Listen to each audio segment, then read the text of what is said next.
Si tu me suis depuis un certain temps, tu sais que sur cette chaîne, je te parle beaucoup d'investissement passif dans les marchés financiers en utilisant le vecteur des trackers ou des ETF, parce que c'est vraiment quelque chose qui fonctionne. Il y a plein d'études aujourd'hui qui démontrent que 95% des professionnels de la finance et des gestionnaires de fonds, pour plus de 95% d'entre eux, ne sont pas capables de faire mieux sur une période supérieure à 20 ans qu'une simple gestion passive de portefeuille en utilisant encore une fois le vecteur des trackers et des ETF. Et ça amène quand même la question suivante de savoir pourquoi aujourd'hui en fait ces professionnels de la finance n'arrivent pas, malgré tous les outils qu'ils ont à leur disposition, les ressources qu'ils ont aujourd'hui à leur disposition, comment on pourrait expliquer les raisons pour lesquelles aujourd'hui ces personnes-là n'arrivent pas à faire mieux que le marché? Parce qu'a priori, c'est des gens quand même qui ont fait des études sur la finance, donc qui connaissent quand même très bien le marché. C'est des gens qui ont énormément d'argent, donc ils peuvent investir énormément dans les meilleurs modèles mathématiques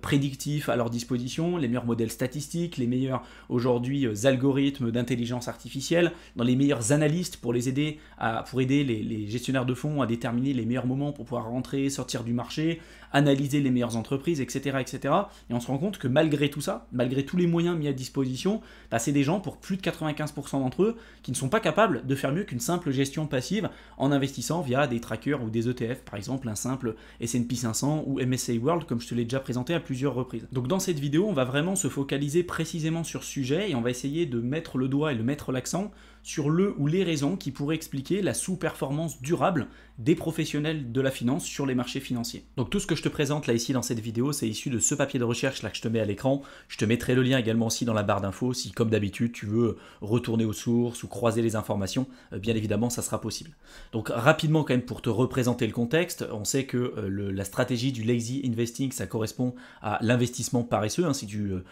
traduis en fait mot pour mot le lazy investing, c'est une approche qui va se limiter à investir régulièrement sans se préoccuper du cours à l'aide d'une approche plutôt passive. Et si on regarde les chiffres, là je vais te présenter deux études à l'écran, une de Morningstar et puis une autre sur un autre papier de recherche, et on est capable de voir les fonds d'investissement qui vont sous-performer en fonction des différentes périodes, en fonction des stratégies qu'ils vont utiliser de leur côté. Là, par exemple, on prend les fonds qui vont essayer de surperformer, par exemple, le S&P 500 en sélectionnant les plus grosses capitalisations de croissance. Sur une période de 10 ans, il y a uniquement 8,2% des fonds qui arrivent à faire mieux que l'indice qu'ils essayent de surperformer. Et sur une période de 20 ans, c'est 5,5% des fonds qui arrivent à faire mieux en fait que le marché qu'ils essayent de surperformer. Alors on voit que c'est pas pareil de partout, il y a des fois il y a des fonds qui arrivent quand même à faire un peu mieux en fonction de certains écosystèmes et en fonction de différentes classes d'actifs, mais globalement quand même on se rend compte que la majorité des professionnels de fonds et des gestionnaires de finances, en fait des professionnels de la finance, n'arrivent pas à faire mieux sur une période de 20 ans qu'une approche passive liée notamment à l'utilisation d'ETF ou de trackers. Là, je te mets également une autre étude qui montre que le nombre de fonds, donc le pourcentage de fonds qui vont sous-performer leur benchmark, donc le marché qu'ils essayent de surperformer en fonction des différentes périodes. Donc là, les fonds qui essayent de sélectionner les grosses capitalisations de croissance sur une période de 20 ans, il y a 96,5% des fonds qui n'arrivent pas à faire mieux que le marché. Et là, pour les large cap value, donc les grosses entreprises de type value, sur une période de 20 ans, c'est 76,6% des fonds qui n'arrivent pas finalement à faire mieux que le marché. Donc finalement, qu'est-ce qui pourrait expliquer ce genre de chiffres et ce qu'on est capable d'observer aujourd'hui avec les professionnels de la finance et les gestionnaires de fonds? Cette étude académique nous donne quelques renseignements justement à ce sujet. Donc il semblerait que les résultats des gestionnaires d'actifs résideraient plutôt dans leur refus persistant d'appliquer les bonnes théories. L'investissement de type value est l'une des idées d'investissement les plus simples et les meilleures, lancées au départ par Benjamin Graham et qui a été ensuite repris par Warren Buffett. Il faut savoir que Benjamin Graham, ça a été le mentor de Warren Buffett et qui a été confirmé ensuite empiriquement, donc avec des analyses et ce qu'on a été capable d'observer, par Fama et French Kenneth, qui sont deux économistes et qui ont reçu finalement le prix Nobel d'économie et qui a ensuite été reproduit des dizaines de fois étude après étude. Et donc on sait qu'aujourd'hui, les investissements de type value, c'est vraiment ceux qui surperforment presque toutes les autres types d'approches et de stratégies, mais vraiment sur le long terme. Mais après avoir effectué une analyse complète des portefeuilles de fonds communs de placement, ce qu'ils ont fait dans cette étude, et même d'ETF et de certains hedge funds, donc Martin Leto, c'est la personne que je t'ai mis là à gauche de l'écran, de l'université de Berkeley, a découvert qu'il n'existait pratiquement aucun fonds détenant exclusivement les actions les moins chères. Donc ça a étayé ça a éveillé un petit peu sa curiosité, et il a essayé de savoir justement pourquoi en fait aujourd'hui les fonds, malgré le fait que ce soit des professionnels de la finance, qu'ils aient tous les meilleurs outils, les meilleurs moyens financiers, ne soient pas ou très peu exposés aux actions en fait qui sont les moins chères et notamment celles qui sont liées plutôt à l'approche du value investing. Ce qu'il faut comprendre en gros, c'est que finalement la plupart des fonds de type value vont détenir une proportion plus élevée de leur portefeuille dans des actions de type croissance, donc les entreprises growth en anglais, qui vont être généralement coûteuses et plus coûteuses que les actions du type value qui sont généralement considérées comme étant plutôt bon marché. Les portefeuilles des fonds communs de placement privilégient fortement les actions de croissance coûteuses et s'éloignent des actions de valeur qui, selon la théorie, les données factuelles que je t'ai données un petit peu plus tôt avec les travaux de French Kenneth, d'Eugène Fama, etc., offrent en général des rendements à terme beaucoup plus attrayants. Donc finalement, l'une des premières sources d'explication qui pourrait nous donner, on va dire, certains éléments de réponse pour expliquer les raisons pour lesquelles les professionnels de la finance n'arrivent pas avec une gestion active à faire mieux que le benchmark, donc que le marché qu'ils essayent de surperformer, ça semble plutôt se cacher dans la gestion active elle-même, au-delà d'autres peut-être certains éléments de réponse qu'on pourrait avoir en tête. Donc pour nous donner des éléments de réponse un peu plus précis, l'étude a décidé d'aller un petit peu plus loin et ils nous présentent le tableau là que je t'ai mis à l'écran et ils ont décidé en fait de diviser le marché boursier américain en déciles en fonction du ratio cours-valeur comptable, qu'on appelle aussi le price-to-book ratio que je t'ai présenté à plusieurs reprises sur cette chaîne YouTube. Et là, ils se sont rendus compte qu'il existait en fait une forte relation entre la valorisation de l'entreprise, la capitalisation boursière et aussi le volume des transactions. Et ce qu'ils ont remarqué, c'est que les deux déciles les moins chers, comme tu pourras le constater sur le tableau du marché américain, ils ont généralement des capitalisations boursières médianes inférieures à 400 millions de dollars et un volume de transactions quotidien médian inférieur à 1,5 million de dollars. En revanche, les deux déciles les plus chers ont une capitalisation boursière médiane de plus de 1,9 milliard de dollars et un volume quotidien moyen de plus de 15 millions de dollars. Et en fait, ce que ça nous donne comme information, c'est que souvent, quand on va utiliser les fonds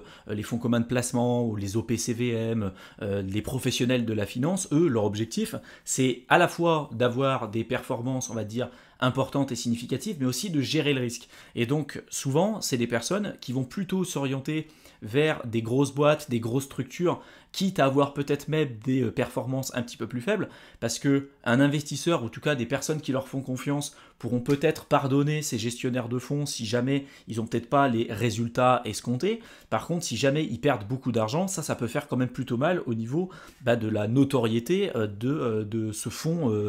globalement, si tu veux. Donc ce qu'on constate globalement avec cette étude et cette analyse jusqu'à présent, c'est que globalement, les professionnels de fonds sont plus souvent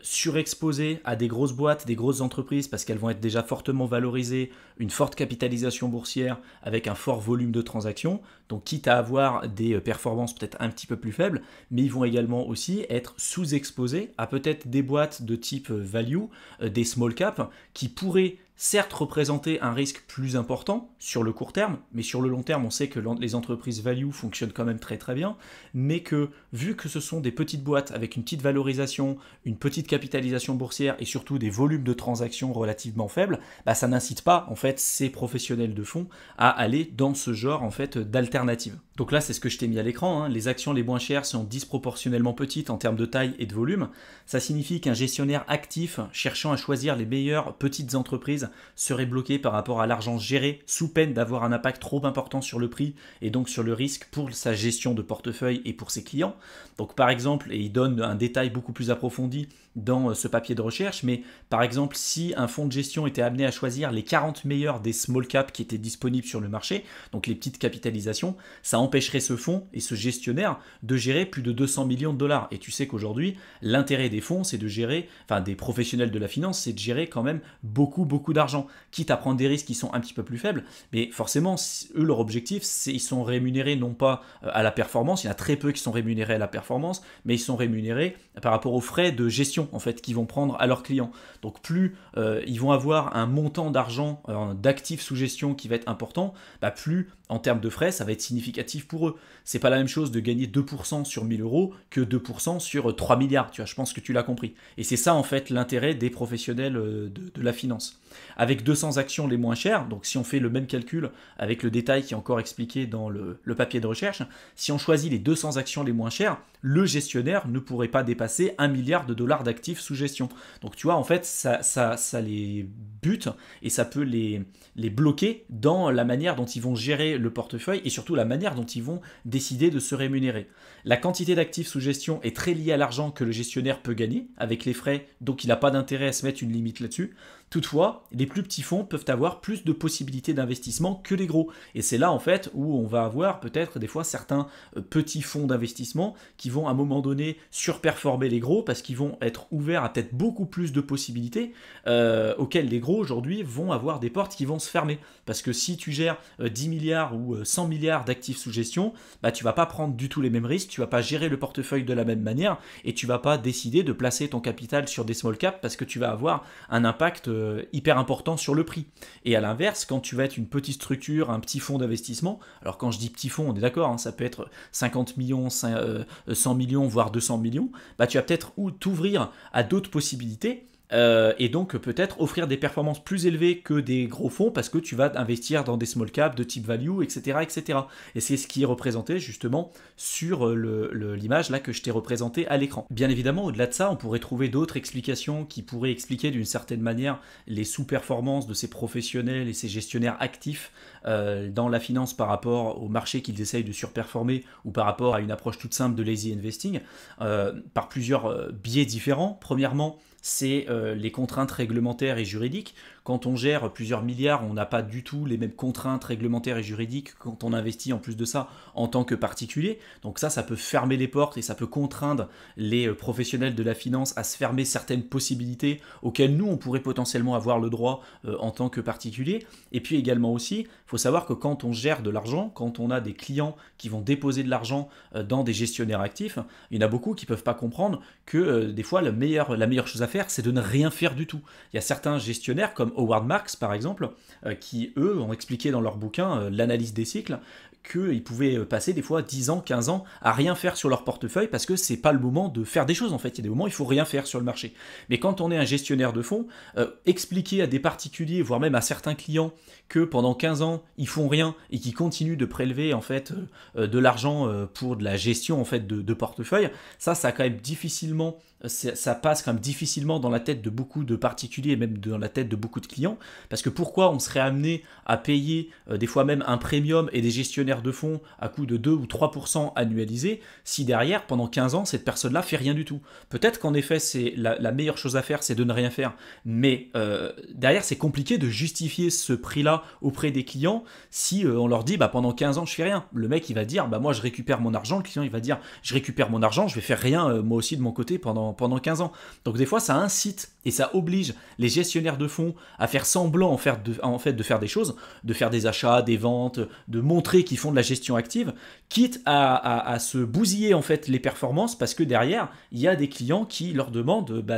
de faire des choses en fait. Tu vois ce que je veux dire? Donc ce papier de recherche nous donne quand même et nous présente certains éléments de réponse, mais à mon avis c'est pas les seuls et j'ai essayé de te donner d'autres exemples un petit peu plus tôt dans cette vidéo pour que tu puisses avoir une vision un peu plus objective du sujet que j'ai essayé de te présenter ici. J'espère en tout cas que cette vidéo t'aura plu, qu'elle t'aura intéressé et qu'elle t'aura été utile. Si maintenant tu veux en savoir plus sur l'investissement en bourse ou sur les marchés financiers de manière générale, je t'ai préparé un programme de formation offert que tu peux rejoindre simplement en cliquant dans le lien que je t'aurai mis dans la description de la vidéo. Donc tu verras dans la description, je te mets un lien, tu cliques dessus, tu rentres ton adresse mail et je t'enverrai le contenu directement dans ta boîte de réception. Je te souhaite une excellente fin de soirée et je te retrouve dans une prochaine vidéo. À bientôt.